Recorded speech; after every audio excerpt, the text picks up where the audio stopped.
Season 7 also has some brand new dungeons. Let's go ahead and do them, and let's see if they're that much different. So what they're called are Whispering Woods. They go into your same like dungeon keys. Let's go and pop one, and you can see that delves into the depths. There's supposed to be a new boss at the end of these as well, so let's go check out the new boss, as well as, of course, the new dungeons. So these are only for Season 7, and you're supposed to be able to get some of the like rot from this. So let's see how much we get also.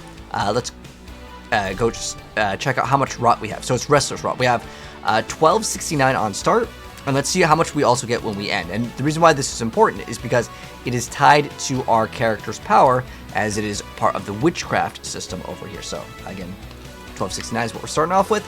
We'll see what we end up with as well at the very end. So how it works is you can select kind of like a boon and I guess a negative effect. So like you get extra rewards. I'm going to select the hardest ones. So the increased potion cooldown, fine. I don't really feel like that really affects us that much at all. A boon and a bane, I think is what they like refer to. But anyways, let's go ahead and absolutely blaze through the content because our build's OP. It almost looks like we're playing on easy mode. This is literally the hardest mode, by the way, guys. This is penitent difficulty. We don't have access to torment yet. Gotta go and do the pit. So we'll see how much rot we get as well. So what you do is you click on these roots and how it works. Oh, let's grab the reward. So you just have to click on these and then you can advance to the next area. You can see on the right side, it says 2 out of 3. So we have to get all of these.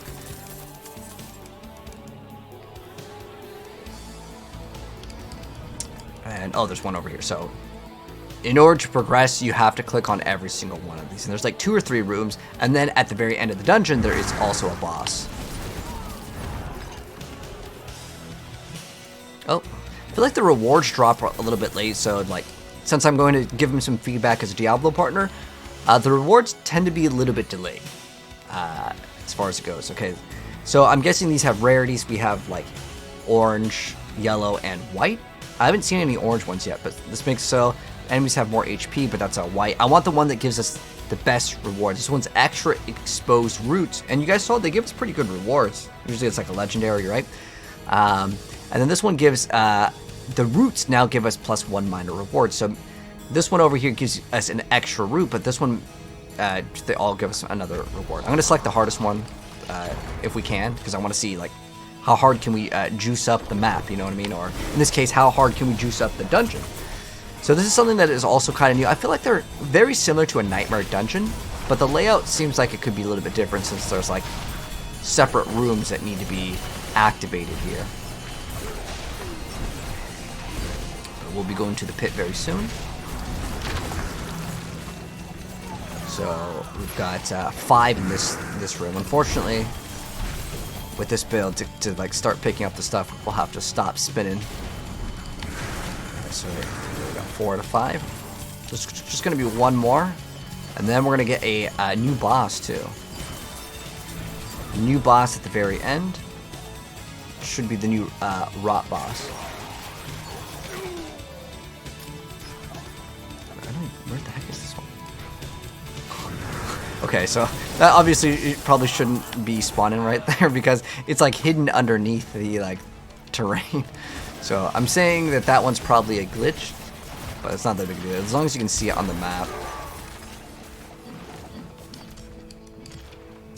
Okay, so now we are going to go towards the end.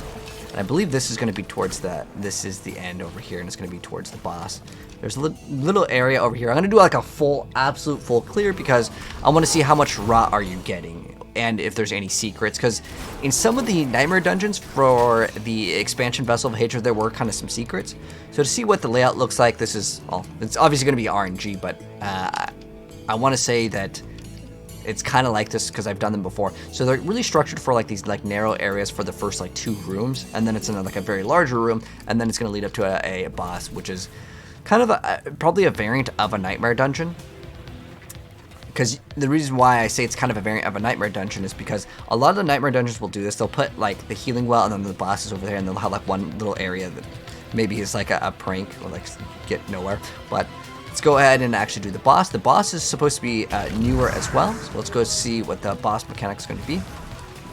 So this is Wicked Headless Husk. There's also the thing that can spawn in. But there is like some boss mechanics. Now, if I go ahead and activate my things, am I going to like melt this thing? Probably. So let's see. I wanted to at least show you guys the boss. Maybe I should have given him a little bit more of a chance. But these bosses don't seem to be very challenging. And again, this is the hardest difficulty that we have. And we can go check out how many legendaries we got. I think I had those other two, but that was one of the newer ones. Let's see if the rewards are better. I don't even know if you can increase the difficulty in this area, but yeah, like I said, this is the max difficulty. We can go into Saragard because there's an area, and we can open up one more. Let's do two back-to-back since it's short anyways, and let's see if we get better rewards. I don't know if we're gonna get like guaranteed ancestrals if we go up in the tier, but right now the PTR boost doesn't exist, so you guys can see we don't have access to this yet. So this is the hardest difficulty. It's not like I'm trying to select the easy one. I'm just blazing through it. It's just that the content doesn't seem like it's difficult enough. But let's go ahead and do another one of the newer ones over here. So these are all in Fractured Peaks. I don't know if there's going to be ones that are going to be different. Is this? Oh, this is for the Undercity. So let's go ahead and pop one of these again. Oh, is it always in this area? So is it only one tile set? I don't know. Maybe it's just RNG. We just happen to get the same one. But we'll go ahead and do another. Let me see if we have another one. So this is, let me see how the interaction works. Can we just activate this? Outside? Okay. So how it works with Nightmare Dungeons, at least, is like if you're in one, and at least if you finish it. Oh, so this is like the location of where it is. So let's see what happens if we pop one while one's already open. Okay, it's just going to reopen up the same one. Okay. I was just curious to see if there's any sort of weird interactions, because there were some where you can open up a tribute and then you would go to a different area and you can still get some of like the bonus rewards. But it's more sort of just testing it out, and looks like it might be the same layout. But let's see if some of the options are different. I'm going to select the yellow one, assuming that it's going to give us the best rewards, but it's going to make us have negative resistances. Oh, there's a Resplendent chest just chilling here. Well, okay. That's something that we didn't see on the very first one.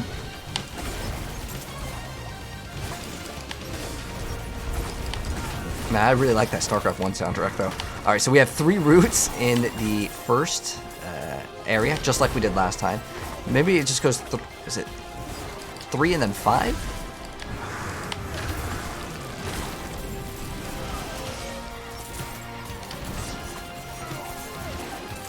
But yeah, I want to say that the difficulty's pretty dang easy. Like, also, one thing I've noticed is, like, these are supposed to be, like, new... Wait, hold on, what is this? Hugon? Missing rare... Hugon. He's missing the rare name. Obviously, yeah, it's PTR, so expect to see bugs. Ooh, we got something different here. Flames rain upon you. You get a major reward. So you consistently take shadow damage. I'd rather have the flames rain upon us. So now we get a major reward. So what could be a major reward? I don't know, a unique, an ancestral. We'll see, man. This one has 5. Man, like with the shadow imbue, man, it pops into so much damage. We'll check out how much Restless Rot also. I think that that's actually important. Remember, we should start off with 1269. That was the number. I'm just going to clear out everything first, so we don't lose the snapshot of like the shadow and all the other bonuses. I was actually surprised that this didn't get nerfed. When I saw it in the PTR, I was like, oh, you can infinite and do any of the imbues. I'm like, okay, this is definitely not make it to live. And then it made it to live.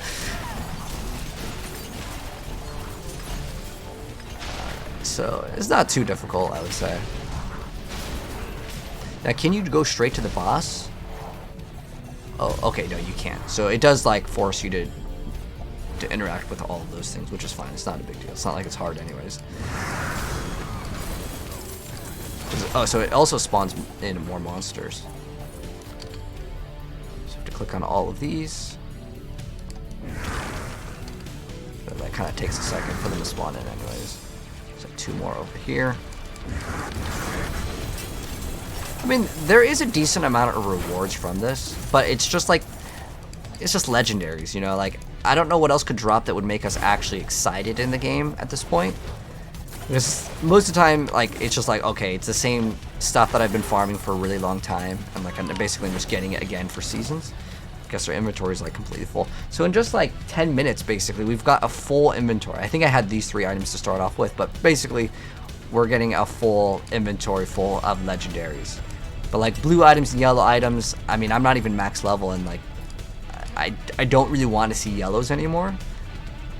Yellows are just simply no good. Blues are also no good. Whites are no good. They just don't need to exist. And let's see if we get a different boss also for the new silent Rootholds. See if this guy's different. Okay, so let's see if he does like any cool moves. Maybe checking him out, because if I start attacking him, it's going to be game over pretty soon. I mean, it definitely does damage. Does he do AoE? Okay. I'm just trying to see if he's actually doing like damage that matters. He's almost getting eliminated. I don't know if that the frog keeps licking him. My pet frog. All right, let's go ahead and just eliminate him. Just wanted to see if he would do anything that's like kind of cool. I mean, the bosses are just absolute face roll content. So at the end of the day, we basically got pretty much a full inventory. And then another important thing is how much of the currency did we get? So we start off with 1269, so almost like 1300. So maybe we're getting like 50-ish per run. And remember, these tie into our upgrades for the witchcraft powers. So, and if you want to upgrade these, they cost more as you upgrade. I believe that at like 5 it'll go up higher. But let's see if we can get, okay, so it is costing more and more every single time we're going up. You see, we almost got rank 20. So now it's rank 20, so all the things are going to be applying vulnerability. So Eldritch Effects apply vulnerable. And then, in addition, any of the other effects make them take. So this one's like a growth and decay. And my frog, when he licks them, they're going to be also affected by vulnerability.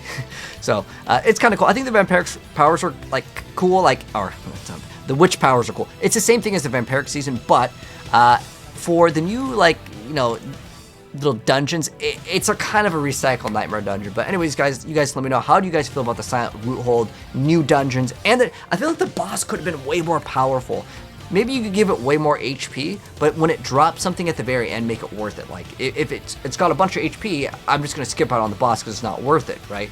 And there's no big rewards other than legendaries, but I could just go farm in the Hell Tides, and I could just farm in the other area to get the like legendaries anyway. So I would say, honestly, unless we're getting something really good that I'm unaware of, this is almost like a skip. But that's new Roothold. It's the hardest difficulty as you are progressing. Is it worth doing? I'm gonna say no. I mean, maybe you do it once to experience it, but out of the major rewards, again, if we remember kind of how the layout was, it was kind of like you had this like narrow room. So like this is almost like a predetermined layout, and then it's like a circle, and then it's the same thing. Remember how I was saying there's always like a little prank? It's genuinely probably a nightmare dungeon in its code, and then like it's redesigned to always have this first tile set for that certain thing. Anyways, that's gonna wrap it up. Let me know your thoughts down below for the new nightmare dungeons.